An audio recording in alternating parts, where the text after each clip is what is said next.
while we're doing the storytelling stuff, I'm going to ask you to stay on mute. And then afterwards, we'll unmute, talk. If you have some questions for the storyteller or others, that's the ideal time and space to do that. And I'll have a reminder, if you read the event description, some sort of guidelines as to how to approach those, particularly with these kinds of stories, because some of them are, well, maybe all of them, these aren't necessarily about the time you went to take your dog to get a dog and then everything came out and their fur was beautiful. And then you played with your dog and came home and lived happily ever after. Sometimes they're a little, a little grittier, a little harder. Not always. Dottie, how is it that when I intend to say one thing that should take like 3 or 4 seconds, it always ends up being like 30 seconds of me talking? Dottie, you know me. What's going on? Because you're full of wisdom, Sean. I wasn't looking for that, but I'll take it. All right. David, I hope you don't take it personally. This is just standard stuff.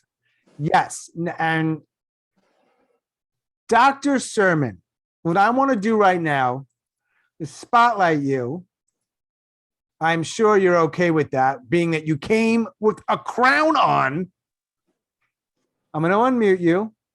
And whenever you're ready, we want to hear your stories. Like, I should say one more thing, and I promise I'm going to shut up. I'm recording this. The main reason I do that, I want people to hear these stories. I think they're very important. That said, if for whatever reason you don't want to be recorded, let me know. I'll pause it for your story, and then I'll start it up again afterwards. Is that cool? Yes, sir. All right. Oh, they're calling me sir. I know what that means. I ain't no spring chicken anymore. Hey, we talk to be courteous. You are, and I appreciate it. I want to hear more about you after your story, but for right now, Dr. Sermon, the stage is yours. All right. I'm from Columbia, South Carolina, born and raised. And when it comes to mental health concerns and issues in my family, it is they're there, the stigmas and everything. So growing up, I realized after the time my great grandma passed away when I was 11, and it just seemed like the family fell apart and people were really expressing their true feelings about one another, which was unfortunately unpleasant. So I was going through puberty at that time, and that's a time where you're sensitive to certain things, and it's a developmental period. When you're a child, childhood is a developmental period. So one of my parents was in the Vietnam War and dealt with traumatic, post-traumatic stress disorder. And then when that person comes home, now the whole house has to deal with the effects of that. And so I'm a recipient of dealing with that person's traumatic stress disorder. Also, it was domestic violence going on in my home. Nights where I couldn't sleep, nights where it was days where I would go to school and would not want to come back home. School was like a refuge for me. As a child, in my mind, some people feel like when you have two parents in the same home, that's the ideal family. But what people don't probably understand, or what children probably don't understand too, it can be different. It can be deeper than that. And for me, I had rather stay with my grandmom or a family member as long as I felt safe. So as a child, safety and comfort was hard to come by. And so again, with the mental health issues and stuff, my parents, they would, get into it a lot, cussing, fighting, and things like that. And it was scary for me at times. It was very scary. There are a lot of times as a child, insecurities and things were projected on me. I was called trifling. I was called crazy. If one of them made a mistake that had nothing to do with me causing that mistake, I would get called out my name sometimes. Now, this is not to paint a picture of my parents being the worst parents in the world, but this is to show you how people can have stuff going on in their minds and they don't realize how it affects their children. So these are behaviors that were normal to them, but it had a negative effect on me. When I would try to do the right thing, these behaviors were evident as well. Like, it could be something simple as if one of my cousins get into a fight at school, I want to do the right thing. So I go tell the teacher, but when I come home, this is what I'm told. You a coward. You a coward. You should have went and go help your cousin. Your cousin fighting and you over there running. You a coward. And, you know, and that was the type of things I had to deal with coming up. You know, alongside of it, I think one of the most hurtful things that crossed my path is when a family member said that I was the most unattractive child in the family. And being 13 and hearing that was hurtful, and having all sorts of stuff like that coming into my spirit, it really took a toll on how I viewed myself, how I valued myself. And I did the best that I could coming up to overcome that. And as a result, I made some bad choices in relationships that I got involved in. I made some bad choices. And what I took from all those experiences is this. First of all, as an adult, you have the power to change the narrative. You have the power to not be what they say that you are. Again, I was called crazy in a lot of stuff.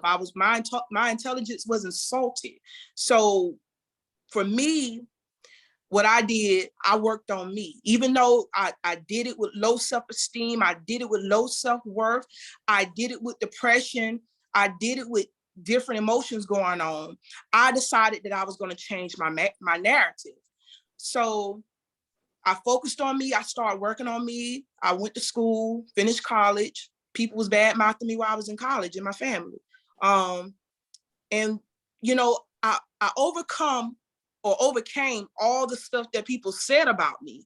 Like I told you, I was told that I was the most unattractive child in the family, but I'm here with the crown today. So I'm letting everyone know that mental health, a lot of times mental health is when you suffer with it, it could be generational.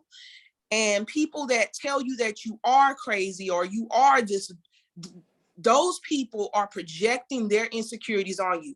And I've had that happen. And just think about it too. The people that said that stuff to me, some of them was in the mental hospital. Some of them, and this is not to belittle, but this is just to share what facts are from my experience, okay? My experience, okay? Not in the book, but my experience. People who always challenged my mental health, these were people that was hospitalized for mental health or have mental health issues or doing things that people don't understand. So this issue is very important to talk about. People need to normalize getting help, because a lot of times people think, well, when you don't get help, that means that you're not, you know, the C word. And I don't agree with that. I want to encourage people to know that you're actually the courageous one. When you realize something is wrong, let me go work on myself. And so I hope I didn't go too far over time, but thank you. No, thank you, Dr. Sermon. I appreciate you being here and sharing that. Miss Hart of the USA. Where are you, by the way? Where do you live? Can you share or no? South Carolina. All right, here we go. Because I'm in North Carolina, so we got a little Carolina here. We got a little Carolina here at the Mental Health Happyish Hour. All right. Yeah. All right, so you're in South Carolina. You found this. You're very involved with mental health advocacy or awareness. That is in part the crown. And what do we call this thing? What is that called? A sash? Yeah, this is a sash. Right. Because you could see I have a limited vocabulary. Sash. I call this a tiara, not what I'm wearing, what you're wearing. But is it a crown? What are you? What is it called? It's a crown. It's All a right, crown. So crown and a sash. Dr. Sermon in South Carolina.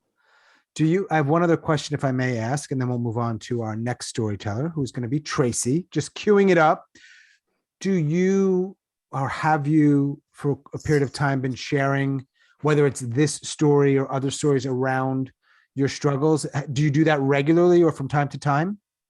At this time, I'm making waves to share my story. And then I'm also making sure that I'm okay with sharing my story. It was one part I forgot to mention, but I just want to say briefly too, Sure. if it's okay. Not, I ain't gonna take no more than a minute. No, it's Promise. okay. It's okay. It's important that we be wise about it too, because not everybody understand the seriousness of mental health. That's why there's a stigma in the first place. When I was telling people about thoughts that I was having in my family, oh, they rejected me. They rejected me. And I'm glad that I wasn't in a space where I was thinking about doing something or whatever, because they didn't want anything to do with me. So I understand the effects of mental health concerns. Yeah. I mean, people that have gone through it, that's the voices that I think most of us want to hear. But you got to be able and ready and okay with telling that stuff. And I know it can be hard. So I appreciate you and everyone else who shows up to these and other like similar events and has the courage to do it, So thank you. Appreciate it. I'm going to take the spotlight off of you. I hope you can hang out for a little bit, hear the rest of the stories. Yes. Awesome. All right. Dr. Sermon's in South Carolina. Keep saying that. I think I'm a little partial to the Carolinas, to be completely frank with you. Next up, we have Tracey, and Tracey is not in South Carolina. Tracey is in the borough in which this bald guy was born. I talk about this a lot. It's getting old, I know, but I love it. All right, Tracey's in New York. Tracey, I'm gonna spotlight you if I may. And whenever you're ready, break a leg. So my back hurts and my legs are starting to fall asleep because I've been sitting in this wheelchair in this hallway for a really long time, probably over an hour. Every day, a transporter comes to my room in the neurology wing on the 8th floor, where I have a huge window where that light streams in and overlooks the river. And they tell me you can see the George Washington Bridge and even the Little Red Lighthouse. And they take me on a really long journey through several hospital buildings and down 2 elevators to take me to the eye clinic, which is in the basement. And it's got cement walls and cement floors and cinder block walls. And it is dreary, and it is damp, and it is dank, and it's got buzzing yellow fluorescent lights overhead. And they take me for eye tests that they know I'm going to fail. And then they take me for an eye exam. And it's moralizing and dehumanizing. And then they sit me in the hallway till a transporter can come take me back to my room. And sometimes it's up to 2 hours that I sit in the hallway waiting for someone to come and get me. And they do this because I'm in the hospital because I have a freak neurological disorder that is taking my vision away. And the doctors need to know just exactly how quickly my vision is going. And that's why I have to come here every day. And the people who work in the eye clinic are really nice, but they don't have any control over when the transporter comes to get me. And they just walk past me and they say hello to me. And I sit there and I used to come down in my pajamas the way I am dressed in the hospital. And I've started to get fully dressed when I come down here in jeans and shoes and everything, because I have this fantasy that instead of sitting there in the wheelchair waiting for transport, that I'm going to get up and walk through the hospital back to my room. It's like a solid 10-minute walk through several buildings. And you're not allowed to do that as a patient. But I'm tired of sitting there. And I know that if I was the person that I was just a couple of months ago before this all started, that's what I would do. But I'm not sure of my surroundings and I'm afraid. And so I sit there and I wait for transport. And then today, they have something new for me. They pull me through a door in the wall that I never knew was there, and they put me on an elevator that I never saw before and take me upstairs to a part of the hospital I've never been to. It opens up to a waiting room for a doctor's office, or it could be any office. It could be the office of a advertising agency. It's got big overstuffed chairs and plants in the corners and a high wooden reception desk and thick plush carpeting. And they leave me in the middle of the reception area and there's nobody around. I get a really uneasy feeling about whatever is going to happen next. I know that if I was who I was a couple months ago, I would just get up and walk out. But I'm not sure of my surroundings and I'm afraid. So I sit there. And eventually a woman comes out from the hallway and she doesn't say anything to me or introduce herself. And she starts to push my wheelchair down the hallway. And she's having a lot of trouble on the thick plush carpeting. So I stand up and I say, there's nothing really wrong with me. I can walk down the hallway.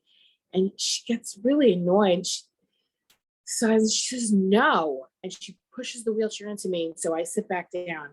And she keeps struggling with it down the hallway until we get to a room that is too small to wheel the wheelchair into. So she sweeps into the room and sits behind a desk. And she points at the chair in front of the desk and says to me, sit. I sit down and she sits at the computer and she starts clicking away. And she points to the machine in front of me to the chin rest and says, put your face here. I put my face there and she points to a little green light and she says, now stare at the green light. And she starts clicking away and clicking away. And the thing about not having very much vision is that it's hard to look at something for any period of time. My eyeballs just start to drift because I can't focus. So after a few seconds, she says to me, look at the green light. And starts clicking away at the computer. And a few seconds later, she says, I said, look at the green light. I replied, I'm trying. And a few seconds after that, she slams her hand on the desk and says, what don't you understand about look at the green light? And I said, what don't you understand about the fact that I can't see? And she sighs and she goes back to clicking away at the computer. Nobody told me what was happening. I found out later. She was taking a picture of the inside of my eye. She didn't tell me that at the time. She keeps clicking away. And again, a few seconds later, she sighs loudly and says to me, look at the light. I said, I am doing my best. And I know that if I was who I was just a couple months ago, I would have told her off and I would have gotten up and walked out of there and slammed the door behind me. But I don't even know where I am. And I'm unsure of my surroundings and I'm afraid. So we finish the session. I get back in the wheelchair and she struggles back down the hall with me. And she puts me in the elevator, presses the button, and lets it close between us. And I sit there shaken. And I wonder how many more times I'm going to have to go through something like this. I knew I was going to have to get used to not being able to see. I didn't know I was going to have to get used to not being seen. Thank you. Thank you, Tracey. Those we humans born in Queens. Come on. We bring it. We bring it.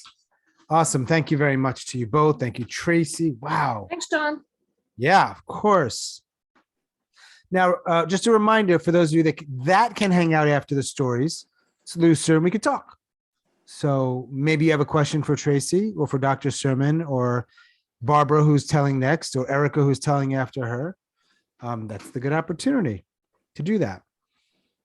I want to make a couple of tiny little announcements. Many of you already know this, but hey, captive audience, you probably know I have a podcast called the Suicide Noted Podcast, where I interview or talk with suicide attempt survivors. So I'm not going to plug it much, but it's pretty damn good podcast, I got to say.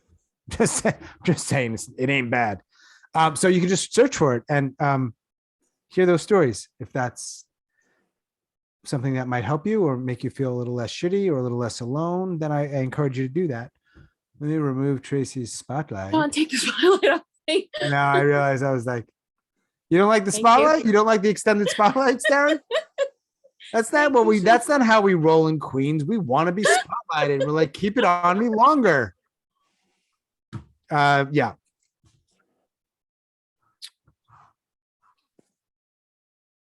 All right. You know, we started this event almost 2 years ago. Some of you are here now, might have been there that night. It's a long run. We're not stopping. It's a good run. These events can be challenging, especially when they're virtual these days. So I really appreciate you taking the time out of your Sunday nights to show up. Or if you're on the West Coast, maybe it's not quite evening. I know you're still here. Barbara, we're going west. If you know me at all, you know I have a little bit of an obsession with location. I can't tell you why that is, but we're moving from the borough of Queens in New York City over to somewhere in greater Chicago. We don't know exactly where. She doesn't live in the Sears Tower, I don't think, or Wrigley Field, but not that far from either of those, presumably. Right. Her name is Barbara. It's good to have you back. I'm going to spotlight you. I can spotlight you because Tracey's no longer spotlighted. I'm going to unmute you and take your time. We want to hear your story. You got to unmute, though. You have to do it. I don't think I can. There we go. Perfect. As you can see, I have a big screen. That's what it looks like I'm looking up. Oh, this is not the story. Am I still unmuted? You're perfect. You're good. You are unmuted. Okay. All right. But nonetheless, this is what I have. Okay. As I walk up the stairs to my mother's house in Naperville, I hear the television on in the living room, and it's tuned to a Cubs game. But I'm not hearing a sound from either my mother, whose name is Eileen, and her older sister, my Aunt Jenny, who's come to visit down from Kenosha, Wisconsin. And I've come to see my aunt and to go to dinner with these two biddies. That's my loving nickname for these two 70-something sisters. I reach the top step and see the two of them sitting with their arms tensely folded across their bodies and two very stern sets of eyes glaring at me. My Aunt Jenny's dark brown-black ones and my mother's light blue ones. And I immediately reflexively wonder, have I done something wrong? But no. The biddies have argued over something, and each are using their eyes to telepathically communicate that they need to get me alone so I can hear her version of the story first and persuade me that the other one is totally off base as usual. But you know, I got this because this ain't my first time being the clown in the middle of the ring at the Squabbling Biddies rodeo. Oh no. You know, I fell into the role of family mediator at a young age because as a child, when you're faced with dysfunctional family dynamics, there are usually 3 general strategies that will be employed to deal with it. You can either act out, you can figure out, or you get out. Well, my main strategy has always been to figure out. So I'm seen as the go-to when it comes to some sort of family conflict. So I put on my sunniest smile and I greet them. Hey, who's winning? Oh, where do you want to go for dinner? Like anything to break the icy hot silence between them. Now, it turns into a game of clue as to who will get to me first and where. And though I'm pretty sure the complaint is always going to be the same, it's like, what started it this time? Will I be waylaid by Aunt Jenny as I come out of the bathroom? Will I open the door and she'll stand there and whisper, your mother is so stubborn. She just can never admit when she's wrong. Or will Mom corral me first in the kitchen and she'll be whispering, your Aunt Jenny is so stubborn. She just thinks she knows goddamn everything. She doesn't listen to a word anyone else has to say. But as I said, I got this. And to each of them, I sympathetically respond the same way because they are both right. They are both incredibly stubborn women. To my Aunt Ginny, I'll say, like, I know how my mother is. I know how stubborn she can be. Don't you think I don't? But, you know, she's kind of always been this way, and I don't think she's going to change. And to my mother, it's like, I know. We both know how stubborn Aunt Ginny can be, but boy, she's always been this way, and I don't think she's going to change. And then I nod, and then I listen as each tells me their side of the fracas. And is there a disagreement over some, like, oh, I don't know, important hot button issue like religion or politics? No. Often they've disagreed over something sports related, something a non-fan like myself finds trivial and totally can't relate to. Like, what year did this baseball player join the Cubs, and what team was he on before he joined the Cubs? You know, this is world-shaking stuff to them. You know, and these tiffs happened during the information dark ages, you know, pre-Google internet, and cell phones flipped open and were not smart at all. I mean, today I just reach for my iPhone and go, according to Wikipedia, Ryne Sandberg was with the Phillies in 1981, point Aunt Ginny, and then was traded to the Cubs in 1982, point Mom. Let's go eat. But they could also argue over some other triviality. Like once my mother came home early from a Wisconsin visit with Aunt Ginny, fuming because she lost the fight that morning over whose turn it was to have the first crack at that day's crossword puzzle in the paper. Point Aunt Ginny. The Biddies are so different in looks and personality. I mean, my Aunt Ginny with her thick, curly black hair and those dark brown eyes, and she has this warm ivory skin tone that resembles their father's side of the family. And then there's my mom with her fine, curly, strawberry blonde hair and light blue eyes, peachy pink skin, who looks like their Irish American mother. Now, my Aunt Ginny, her personality is more introverted. She has indelible personal boundaries, and she keeps her own counsel, though she can fell an ox at 50 paces with one of her disapproving stares, or make my heart stop for a moment at that. My aunt's cool, quiet composure can really irritate my warm, extroverted mother, her of the porous boundaries, and who offers up her unfiltered and unasked for opinions to anybody within earshot. I mean, tact is just another one of those four-letter words to my mother. So it's no wonder there are clashes. I mean, when you mix hot and cold air, there's bound to be occasional tornadoes. But despite their lifelong sporadic bickering, they truly love each other, and these disagreements blow over quickly like tumbleweeds in the desert. Besides their mutual love of sports, the Cubs, and crosswords, and each other's children, they're both quick to laugh, and they share the same sense of humor. And per my role, I figured out long ago the real culprit at the heart of their struggles in this tale of two biddies. It's not just due to their personality differences and similarities, but to the shared fantasy that one day, if they just keep at it, the other one is going to change. The other one is going to turn into the sister they've always wanted. You know, someone who probably would be just like herself, which is a shame for them, but not for me, because I like and love them both just the way they are most of the time. And their differences mean my family job is secure. Point me. Kaboom. She ends it with a kaboom. Where in Chicago are you? A northwest suburb called Hoffman Estates. Oh. Yeah, but it's interesting, you mentioned Wrigley Field, blah, blah, blah. The Bears are actually going to move to Arlington Heights to the Arlington racetrack. So I'll be a lot, but the thing is good is that's far enough away that we're not going to deal with any of the traffic, but it's going to bring like a lot of revenue into the area. So They're win-win. moving from Soldier Field, Oh yeah. Oh yeah. Oh yeah, they are. but And- they're going to play football on a racetrack. Oh no, they're going to build a whole new stadium.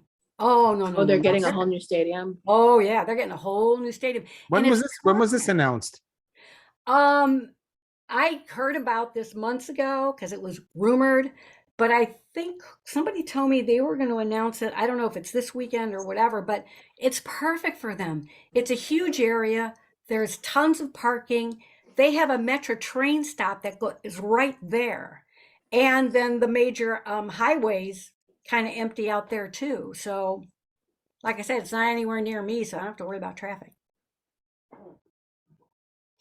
Thanks for telling your story. Oh, you're welcome. I like that you, like me, are going with the blurry background. It's a good Yeah, choice. Good choice. It's a good choice. it kind of hides my like natural messiness. Yeah. No, I mean, I don't even want to talk about what my thing's hiding. That's why I do it. Awesome. Always good to hear these stories. Thank you, Barbara, who now I've met. I probably met you almost 2 years ago, right? Had to be 2020 for sure. Same with Erica. Same with Tracey, I think. Maybe, yeah. Dottie. It's been a minute. Now that we're getting back, we've been saying this for months, but we're back, but still kicking it virtually.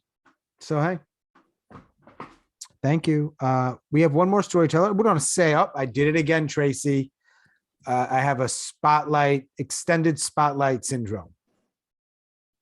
ESS, the extended spotlight syndrome. Can't take people off a spotlight at the right time. But I just did it. If anybody else wants to tell a story, open invite after Erica goes, you can do that. It doesn't need to be super formal. And yeah, you know the vibe here. I'd like to think it's safe. I think it's kind of weird for me to say this is a really safe space, but yeah, I'm trying. We hope we try. And if not this time, then another time. I run these open mics, this particular open mic about once a month. So there'll be other opportunities. Before I introduce Erica, I want to say one more thing. I know that's a shocker. I mentioned the Suicide Noted podcast. A week from tonight, we have an event, a storytelling event that I called the same name, which might be confusing, but it's Suicide Noted personal stories type thing. I'll put a link in the chat. It's next Sunday, and all the stories are by suicide attempt survivors. I think we have 7 or 6, depending if one person may not be able to come. And Erica, can I share this? I don't mean to put you on the spot, but Erica will be one of our storytellers next Sunday, which I really appreciate. And I appreciate everyone being here and all the storytellers from next week. I hope you can come to that. It'll be a really interesting event, and it's new. Like, I've run a lot of events, mental health happy hour, others, but this is a new thing. So we're going to see how it goes and let people know if you think they might want to come, and it would help them. I know it's not for everybody. I get that, but for the people that need to hear that stuff, I want them to know about it. That is enough talking, Sean. Let me spotlight Erica. Wait, Dr. Sermon inspired me. I took out my sash. Yes. Wait, what does it say? What's Here we your go. sash? Dance machine. Oh my God. I got to make a sash, man. I won it at fundraiser where it was like a dance off, or where you can't sit all night. Right. And the last couple standing. And yeah, so I won. Well, congratulations, number one. And number two, can I just say, if anybody has a sash lying around, please put it on before Eric is done with her story. I want you to hear her story, but just run off, get it real quick, put it on, and then we have a little post Q&A conversation. I'd love to see more sashes. I do not have one. If I did, I promise you I'd be wearing. All right. All Mute right. myself whenever you're ready, Erica. Okay, so my story is called Take a Step Away from What You Believe to Be True. Question, is this real? Okay. I take a fistful of tranquilizers and wash them down with a bottle of fine red wine. I find myself back in a moment. I'm floating weightless on my back in the salt water.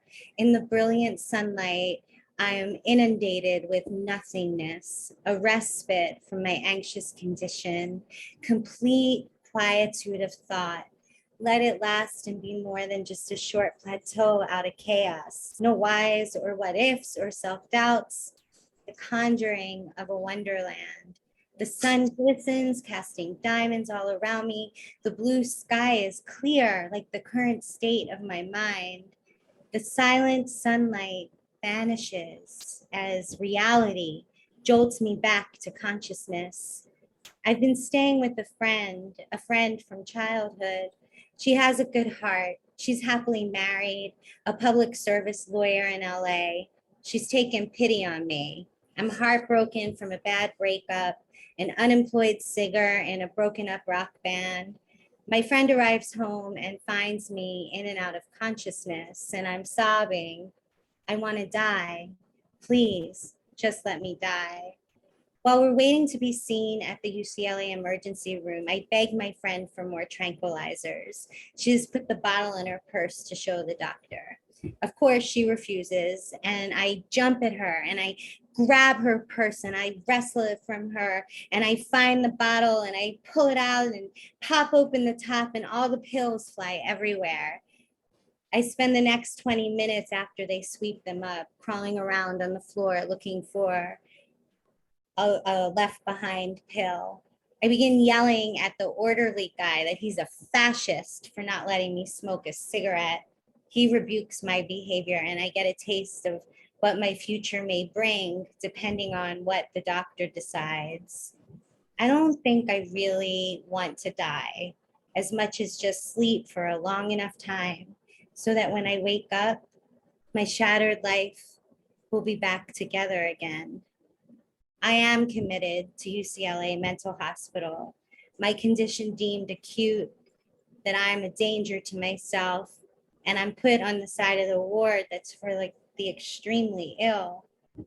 After 2 weeks, I moved to a recovery home for people with mental illness.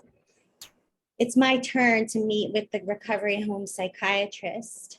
I know exactly what I'm going to do to get out of there as soon as possible. I finally understand what the orderly meant on the psych ward about having to play the sanity game, agree with everything they say, nod your head yes, and when they say you have bipolar, agree with them. The doctor is waiting. I enter the small, cozy office with an overstuffed couch for me to sit. He sits across from me in a chair. He's young, maybe 32, and he has a warm paternal maturity about him that makes me feel like he's older. He has a nurturing, relaxed demeanor while professional. Dr. K explains, take a step away from what you believe to be true. Question, is this real? Bipolar depression is a powerful force, but with the medications and with reality checks, it is manageable. I want to believe him. Dr. K continues, it may be a lifelong challenge to remain. He pauses thoughtfully. I interject, sane? He laughs. He's honest. I like that. He says, well, yes, but I was going to say stay stable. What does stable even look like, I wonder? I'm like a spinning top that never stops. My life is a blur of misinterpretations, missteps, and tragically incorrect calculations. And I've destroyed it all. And mental illness means I'm entirely defective, and I burst into tears. Handing me a box of tissues, Dr. K says, I believe in you. He looks at me, what seems like true compassion and understanding. My session is over. I thank Dr. K. It's the first time since this nightmare began that I feel respite from my condition, a complete quietude of thought. No whys or what ifs or self-doubts. My mind is clear. Thank you. Boom. No kaboom, no kaboom. You don't need a kaboom or a boom boom. You got a sash. You don't need to do anything other than tell you. Thank you, Erica, very much. Weren't you going to be at the beach today? I was at the beach. Oh, you Taking were? up spotlight. I'm so spotlit. Oh my God. Everyone's, you know that I have extended spotlight syndrome. I know. We have to get I don't you understand what the problem is with being a spotlight for a little while. No, you don't want to own that? Just I am the center of the world right now. What's wrong with that? I Great did job. thank you. Yeah. Yeah, I did go to the beach though. Cool. Cool. Erica's out in LA. If you're wondering, she's LA. She's Hollywood. She's Tinseltown. That's how she rolls.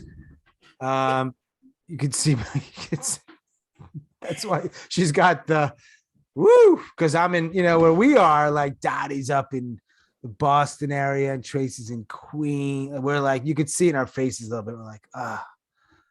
But you see Erica out in LA. It's like light. LA, it's like 81 degrees. Actually, it's like 140 degrees, but usually it's like 90 max. Usually. True.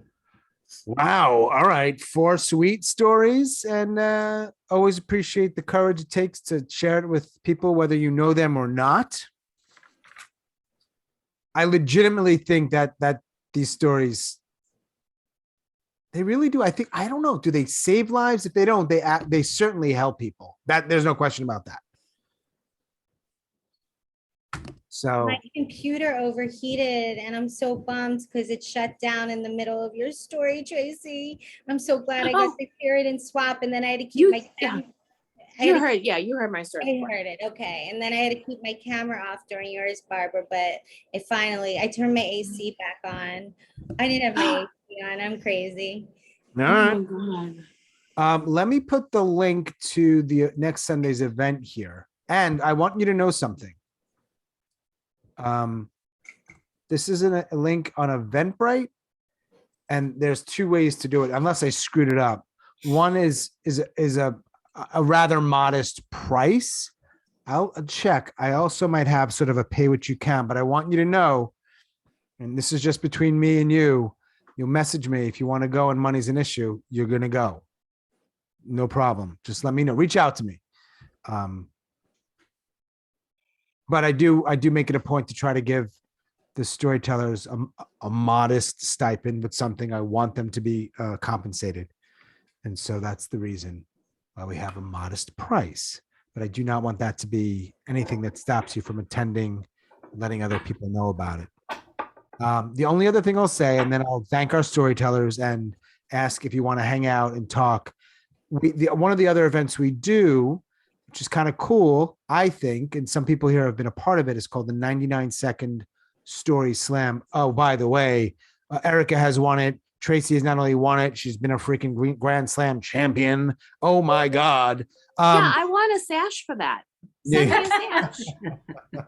Yes, I can look into it. I'll be in charge of sashes. All right. You two work that stuff out. I'm going to probably stay on the sidelines, but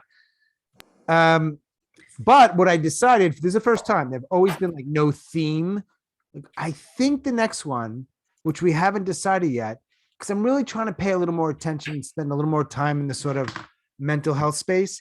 I think I want to do like a mental health 99. Oh, I'm in. So just so you know, and if you're wondering what that means, not the mental health part, a 99-second story is exactly what it sounds like. Unlike tonight, where the loose guidelines were 7 minutes maximum, as weird as it sounds, this is a 99-second max. It's doable. I've heard some amazing stories in 99. Sometimes people take longer stories and they cut them down. Sometimes they just create it for, and it's actually for better or worse, it's a competition, which is not everybody's thing, I know. Unlike tonight, which is just share your story, call it an open mic. That is a competition. People vote. And I know that mixing mental health with voting might feel weird, so I'm going to try it. Might backfire. Only way to know is to try it. And then the winner actually gets some money. So, hey. My last one was a mental health story. Yeah, some of them are mental health. Yeah. But I you wanted didn't- they didn't yeah. need to be, right? They could be anything. No.